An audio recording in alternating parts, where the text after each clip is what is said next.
নমস্কার বন্ধুরা, আজ আমি দেখাতে চলেছি পেঁপে আলু দিয়ে সেদ্ধ ডিমের ঝোল।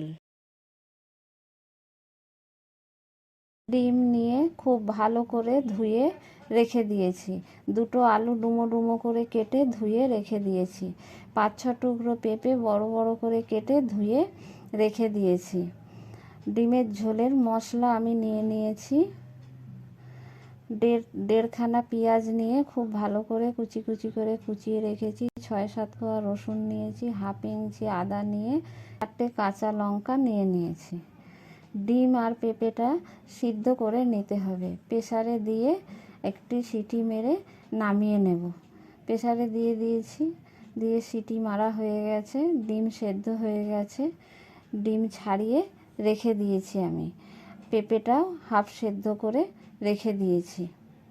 সিদ্ধ করা ডিমে লবণ দিয়ে দিয়েছি, হলুদ দিয়ে খুব ভালো করে হাত দিয়ে লবণ হলুদ ডিম সেদ্ধর সাথে মেখে নেব। হলুদ আর লবণ মাখা হয়ে গেছে। কড়াইয়ে তেল গরম করতে দিয়ে দিলাম। দিয়ে সেদ্ধ করা ডিমগুলো খুব ভালো করে ভেজে নিতে হবে। ডিম ভেজে নিয়েছি, লাল লাল করে ভেজে নামিয়ে রেখে দিয়েছি। ওই তেলের মধ্যেই আবার একটু তেল দিয়ে দিতে হবে। দিয়ে গোটা জিরে ফোড়নে দিয়ে দিয়েছি। দিয়ে ফোড়নটা ভালো করে ভেজে নিতে হবে। নিয়ে কেটে রাখা আলুগুলো দিয়ে তেলের মধ্যে একটু নেড়ে চেড়ে নিয়েছি। নিয়ে 1 চামচ লবণ, 1 চামচ হলুদ দিয়ে দিলাম। দিয়ে খুব ভালো করে ভেজে নিতে হবে আলুগুলোকে। লাল লাল করে ভেজে নিয়েছি আলুগুলো। আলু ভাজা হয়ে গেছে, নামিয়ে রেখে দেব।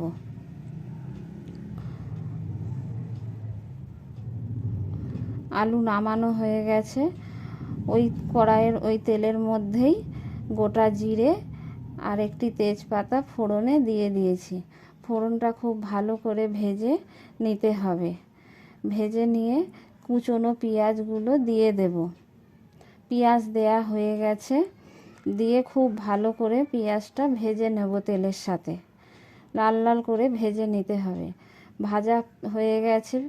এবার 1 চামচ রসুন বাটা দিয়ে দিয়েছি। দিয়ে পেঁয়াজের সাথে রসুনটা খুব ভালো করে ভেজে নেব, যাতে রসুনের কাঁচা গন্ধ না বেরোয়। রসুন ভেজে নিয়েছি।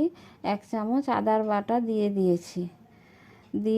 আদা বাটা দিয়ে খুব ভালো করে কষিয়ে নিয়েছি। নিয়ে 4টে চেরা কাঁচা লঙ্কা দিয়ে দিলাম।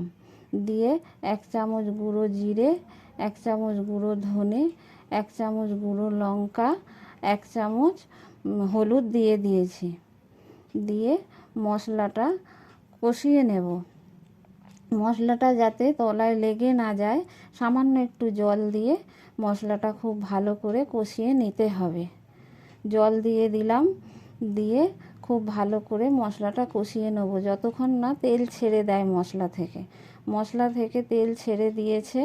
এবার ভেজে রাখা আলু আর সেদ্ধ করা পেঁপেটা দিয়ে দিতে হবে। সে পেঁপে আলু দিয়ে মশলার সাথে কষিয়ে নিতে হবে। বেশ কিছুক্ষণ ধরে আমি মশলার সাথে পেঁপে আর আলু কষিয়ে নিচ্ছি। কষানো হয়ে গেছে। এবার পরিমাণ মতো জল দিয়ে দেব। পরিমাণ মতো জল দিয়ে দিয়েছি। জল ফুটে উঠেছে।